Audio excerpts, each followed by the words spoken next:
ایمان وہ عظیم نعمت ہے کہ کوئی ضروری نہیں ہے کہ باپ کو ملے تو بیٹے کو بھی ملے، اور اگر بیٹے کو ملے تو باپ کو بھی ملے، کوئی ضروری نہیں ہے، یہ اللہ کی تقدیر ہے۔ ابو جہل جیسے باپ کو ایمان سے محروم کیا جاتا ہے، اور اکرمہ جیسے بیٹے کو ایمان کی دولت سے مالا مال کیا جاتا ہے۔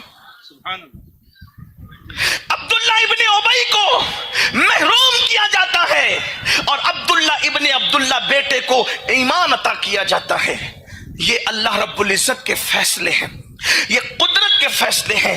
میرے آقا صلی اللہ علیہ وآلہ وسلم کی کنیزوں، ایمان کی اہمیت کو سمجھو۔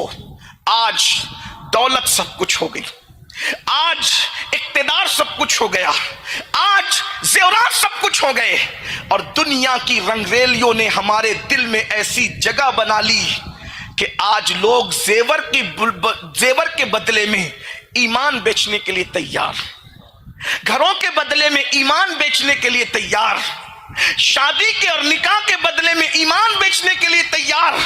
میرے آقا صلی اللہ علیہ وآلہ وسلم کی کنیزوں، فرعون جیسا بادشاہ اس کا انجام دیکھ لو، نمرود جیسا بادشاہ اس کا انجام دیکھ لو، بخت نصر جیسا بادشاہ اس کا انجام دیکھ لو، شداد جیسا مالدار اس کا انجام دیکھ لو، قانون جیسا مالدار اس کا انجام دیکھ لو۔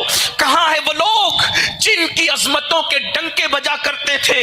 آج ان کی قبروں کا نشان بھی موجود نہیں ہے، ان کا کوئی نام لیوا بھی موجود نہیں ہے۔ لیکن اللہ اکبر، جو ایمان پر رہے، ایمان پر مرے، ایمان کے لیے مرے، آج بھی ان کی قبروں میں وہ سکون سے سو رہے ہیں۔ جا کے دیکھو ملک شام میں بابو صغیر کے قبرستان میں بلال حبشی کے مزار کو، مزار بلال حبشی پر نظر پڑتی ہے تو دل کو سکون اور چین ملتا نظر آتا ہے۔ یوں لگتا ہے جیسے ہم کسی جنت عرضی سے ملاقات کر رہے ہوں۔ میرے پیارے آقا علیہ الصلوۃ والتسلیم کی کنیزوں، آج ایمان اور اسلام ہماری نگاہوں کے اندر معاذ اللہ بعض لوگوں کا حال یہ ہو گیا ہے کہ ان کی نگاہوں میں ایمان اور اسلام بہت حقیر ہوتا جا رہا ہے۔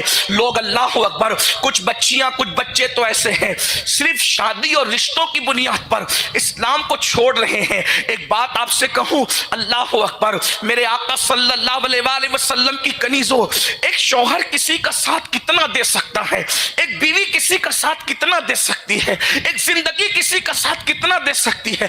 غالب نے کہا تھا، آہ کو چاہیے ایک عمر اثر ہونے تک، کون جیتا ہے تیری زلف کی شب ہونے تک۔ انسان زندہ کتنا رہے گا؟ اگر کوئی وفا بھی کرے تو کہاں تک کرے گا؟ رشتوں کی بنیاد پر دامن اسلام سے کنارہ کشی اختیار کرنے والوں، کاش ان کے دلوں تک یہ آواز اللہ پہنچائے کہ بے وفاؤں سے رشتہ جوڑنے کے لیے جانے وفا سے رشتہ توڑنا یہ کون سی دانش مندی ہے؟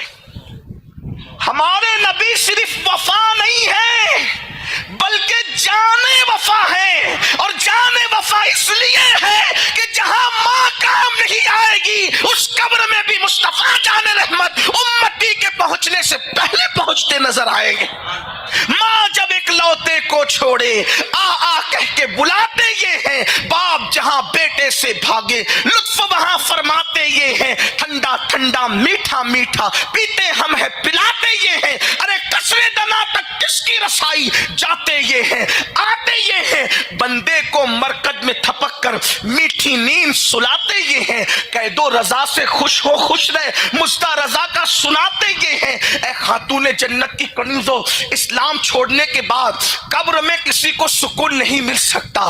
پڑھو ان داستانوں کو، پڑھو ان روایات کو پڑھو کہ اہل کفر پر کیا عذاب ہوگا، بلکہ قرآن کہتا ہے قیامت کے دن منکرین اسلام کو وہ عذاب ہوگا۔ قرآن کہتا ہے یوم یقوم الروح، بلکہ قرآن اس کے ایڈ میں کہتا ہے وَيَقُولُ الْكَافِرُ يَا لَيْتَنِي كُنْتُ تُرَابًا، خدا کا عذاب دیکھ کر کافر کہیں گے کاش ہم مٹی بنا دیے جاتے، کاش ہم مٹی ہو جاتے۔ خدا کا عذاب کافروں پر یہ ہے، اللہ اکبر، جہنم کے اندر آگ کی پیٹیوں میں ان کو بند کر کے آگ کے تالے لگا دیے جائیں گے۔ اے خاتون جنت کی کنیزوں، دولت کے لیے، شہرت کے لیے، فیشن کے نام پر، زیورات کے نام پر دین چھوڑنے کا مطلب کیا ہے؟